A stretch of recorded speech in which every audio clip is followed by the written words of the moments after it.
चलो दोस्तों, चले हैं अतीत में और अतीत में जाकर मगहर में चलते हैं। मगहर, जहाँ पर कबीर की समाधि है,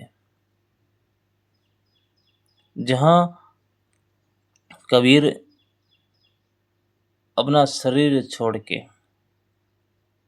चले गए हैं, खत्म हो चुके हैं, वहाँ चलते हैं। और मगहर क्या क्या है मगहर? मगहर यानी बौद्धों के घर। बौद्ध संप्रदाय के लोग रहते थे मगहर में। माइंड में बात आती है कि आखिर जब ये मगहर जो है बौद्ध संप्रदाय था, वहाँ के लोग जो है बौद्ध संप्रदाय को मानने वाले थे, तो कबीर तो जुलाहा थे, मुसलमान थे, वो वहाँ क्या कर रहे, वो वहाँ पर क्यों गए? आप लोग थोड़ा पीछे चलिए, हमारे साथ थोड़ा सा पीछे चलिए। जो कबीर के जो पिता या दादा कौन थे, ये भी तो रिसर्च कीजिए। कौन थे आखिर वो लोग? वो थे बौद्ध संप्रदाय से जुड़े हुए लोग, नाथ संप्रदाय से जुड़े हुए लोग थे, जो आगे चलकर धर्म परिवर्तन हो गया। और धर्म परिवर्तन होने के बाद कबीर आए, तो कबीर बन गए जुल्हा मुसलमान, ठीक है नहीं?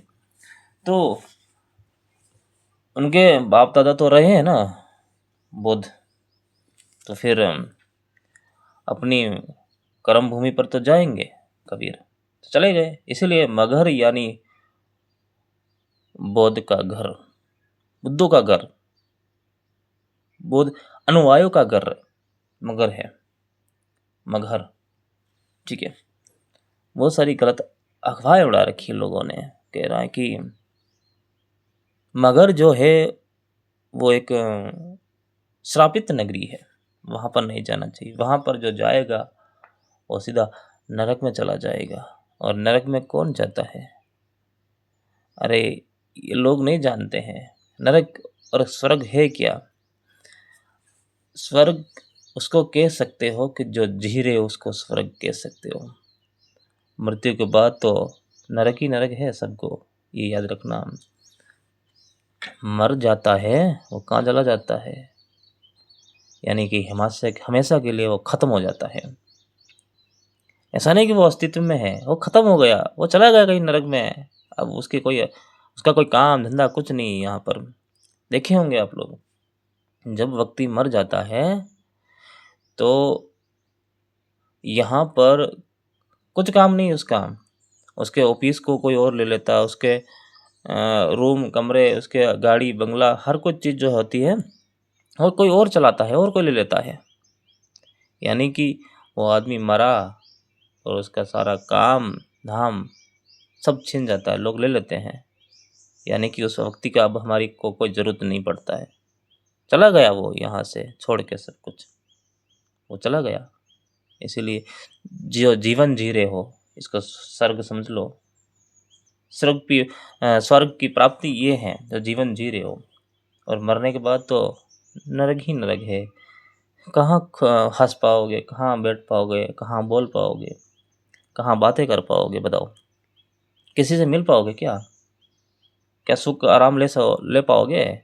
क्या किसी चीज़ का स्वाद ले पाओगे? नहीं ले पाओगे। इसीलिए नरक तो वो चीज़ है जो मर गया सो मर गया, ठीक है। तो यहाँ नरक तो किसी जगह को बना रहे हो, क्योंकि मगहर जो है वो नरक है, नरक है। अरे नरक क्या, नरक तो हर जगह नरक ही नरक है। जब तक जियोगे स्वर्ग और नरक की बातें करोगे, मरने के बाद तो अता पता ही नहीं, अस्तित्व ही खत्म हो जाएगा इंसानों का। इसीलिए आगे बढ़ते हैं, बात करते हैं अपने कबीर की। कबीर का देहांत हुआ था, कबीर का देहांत मगहर में हुआ था। मगहर एक जगह है, ठीक है। जब ये जगह का नाम है मगहर, वहाँ पर पर कबीर मगर मरने के लिए क्यों गए? लगता है कि कबीर की बुद्धि भ्रष्ट हो चुकी थी, इसीलिए कबीर जो है मरने के लिए चले गए वहाँ। लोग तो कह रहे पहले से ही कि वहाँ मत जाओ, वहाँ तो सीधा के सीधा मौत और नरक मिलेगा। परंतु लोगों को दिखाने के लिए, लोगों को ये चेताने के लिए, दिखाने के लिए कि नरक और स्वर्ग क्या होता है, नरक स्वर्ग तो यहीं पर है, कुछ नहीं है। इसीलिए मैं आप लोग कहते हो कि मगहर में नरक है, तो फिर मैं वहाँ चलता हूँ और वहाँ जाकर मरता हूँ, क्या मुझे नरक मिलेगा? तो मिलने दो, चलो कोई बात नहीं। मग, अब इसका अर्थ समझते हैं कि मग और हर का अर्थ समझते हैं। ठीक है, मग का अर्थ होता है बोध अनुयायी। जो बोध के अनुयायी, उनको मग कहा गया है। मग का अर्थ बोध अनुयायी होता है। और मग यानी कि मग और एक और आता है, मग माने बोध भिक्षु। ठीक है, बोध भिक्षु। हर का अर्थ होता है घर।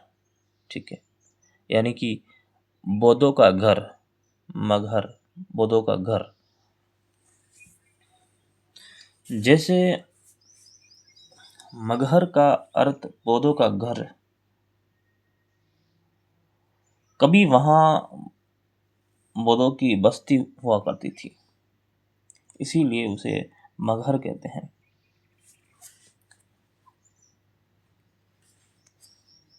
और आपने सुना होगा कि कबीर के अनुयायियों को भगत कहा गया है। अच्छा, कबीर के भगत को अनुयायी कहा है, बोध के नहीं। अब यहाँ पर एक सवाल है, कबीर के जो अनुयायी है, अब कबीर के शिष्य रहे होंगे ना, उनको ये देखो भगत कहा गया है। और भगत भगत जो शब्द है, जो ये शब्द, पूरा शब्द जो है भागत और भगत, ये बोध को कहा गया है। किसको कहा है? बुद्ध को। बुद्ध नहीं, बुद्ध थे गौतम बुद्ध, उनको भगत भी कहा गया है। ठीक है, और एक दूसरा शब्द भी है यहाँ पर,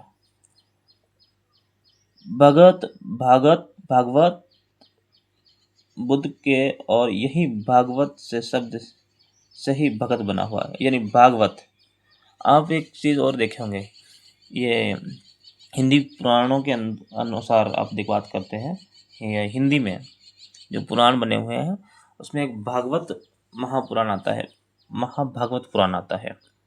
ये भागवत शब्द है ना, ये जो शब्द है ये बौद्धों से उठाया गया है। ये प्रथम जो भागवत शब्द जो आ रहा है, वो ये बुद्ध के लिए इस्तेमाल किया गया है। ठीक है, और यहीं से बनता है भगत। बौद्ध संप्रदाय से ही उठा हुआ है जो ये भागवत है, इसी से बनता है भगत। और आपको बता दें कि भगवान जो शब्द आज जो कई धर्मों के अंदर, या फिर कई धर्म तो हम नहीं कह सकते हैं कि कई धर्मों में तो भगवान नहीं शब्द लेते हैं, पर हिंदू धर्म में भगवान शब्द लिया जाता है, नाम। तो ये जो भगवान जो शब्द है ना, ये भी जो है बुद्धिज्म से ही उठाए गए हैं, क्योंकि भगवान जो है, बुद्ध के जो अनुयायी लोग हैं, वो भगवान बुद्ध को कहा गया है। जो भगवान, ये बुद्ध जो है, उसको भगवान शब्द जो है जोड़ा गया है लोगों ने, कि ये भगवान है, हमारे भगवान है, हमें शिक्षा दे रहे हैं, हमें ज्ञान दे रहे हैं, इसीलिए हमारा भगवान है। और जो प्रथम जो ये भगवान जो शब्द है, ये बुद्ध के लिए इस्तेमाल किया गया है, ये बात याद रखिए बस। प्रथम जो शब्द है ये बुद्ध के लिए इस्तेमाल किया गया है। फिर जाकर जो है ये 14वीं-15वीं सदी में, जब ये रामायण, महाभारत, गीता वीता सब कुछ लिखा, पुराण शास्त्र, इसमें ये नाम ऐड किया, और कृष्ण भगवान, ये विष्णु भगवान, ऐसे ऐसे भगवान जो है ये इन लोगों के साथ ये भगवान नाम जोड़ दिया इन लोगों ने। और जोड़ेंगे क्यों? जब बुद्ध को जब परिवर्तन कर दिया, बुद्ध की मूर्तियों को जब इन लोगों ने अपने मंदिरों में स्थापित कर दिया और फिर वहाँ पर परिवर्तन कर दिया, और जो भगवान शब्द था पहले, जो बुद्ध का नाम के पीछे एक भगवान शब्द जो लोगों ने लगा रखा था, तो वहाँ पर जो है बुद्ध को हटाया, जो बुद्ध शब्द था उसको हटाया और वहाँ पर लिख दिया ये शंकर भगवान। भगवान नाम जो है बुद्ध का वो तो पीछे लगा रहा है, सर नेम जो पीछे लगा हुआ वो तो लगा ही हुआ है, सिर्फ ये बुद्ध हटाया शंकर भगवान कर दिया, बुद्ध हटाया विष्णु भगवान कर दिया, बुद्ध हटाया कृष्ण भगवान कर दिया।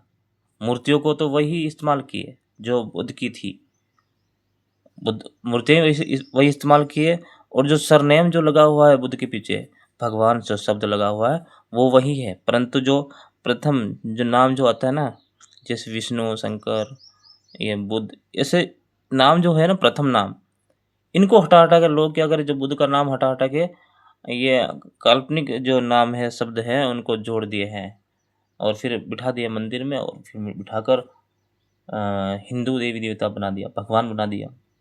तो भागवत, भगत और भगवान जो शब्द है ये बुद्धिज्म का शब्द है ये, ठीक है नहीं।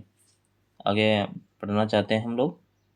बुद्ध को कहा जाता है भागवत बुद्ध के अनुयायी का कहा जाता है। देखो भागवत जो है बुद्ध के अनुयायियों को कहा जाता है, जो भगत मतलब भागवत से भगत बन गया।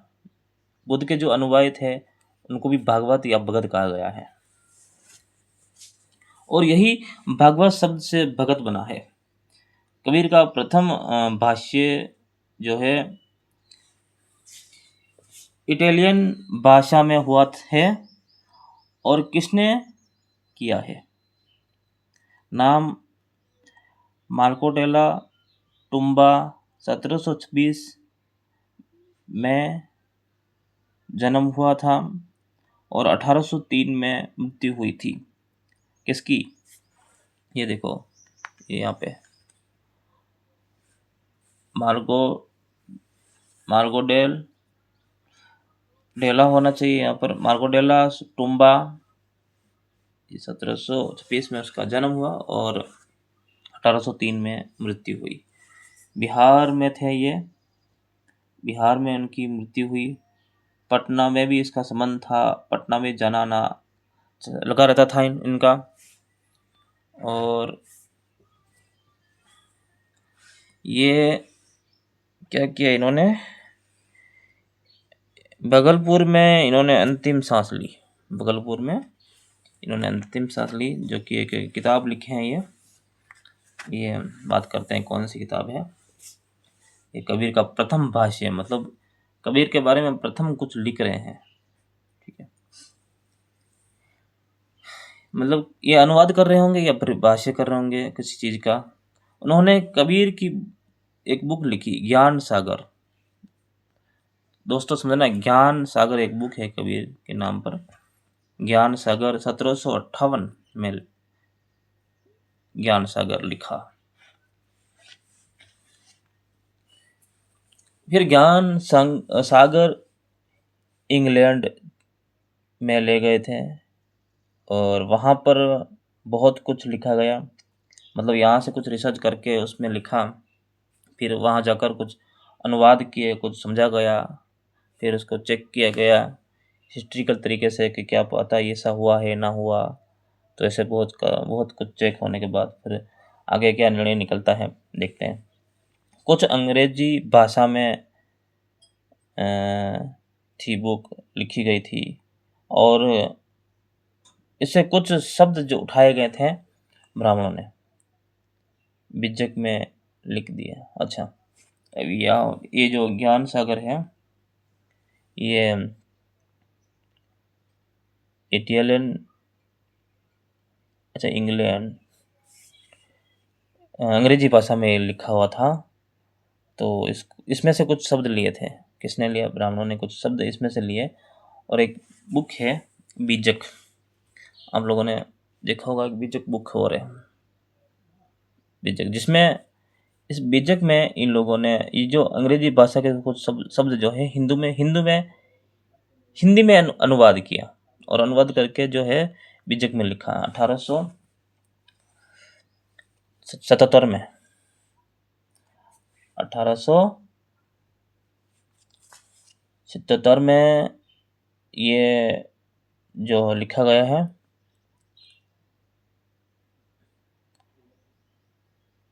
ये है क्या लिख दिया यहाँ पर, मैं भी क्या सॉरी गुचमुच हो गया है। अर्नेस्ट ट्रेम और मैंगलिस ने बहुत बड़ा काम किया है कबीर पर, बहुत बड़ा। किसने, देखो ये शब्द जो आ रहा ना, अर्नेस्ट ट्रेम और मैंगलिस ने बहुत बड़ा काम किया है कबीर पर। अर्नेस्ट ट्रेम जो है एक ब्रांस ठीक है नहीं, ब्रांस जर्मन भाषा के प्रोफेसर थे 1877 में। जर्मन भाषा में कबीर पर अनुवाद किया और अनुवाद करके बुक लिख डाली। उसके ठीक 2 साल पहले 1875 में दयानंद सरस्वती ने एक किताब लिखी थी। किताब का नाम है सत्यार्थ प्रकाश, ठीक है। सत्यार्थ प्रकाश की एक किताब है जिन्होंने लिखी ये 1875 में।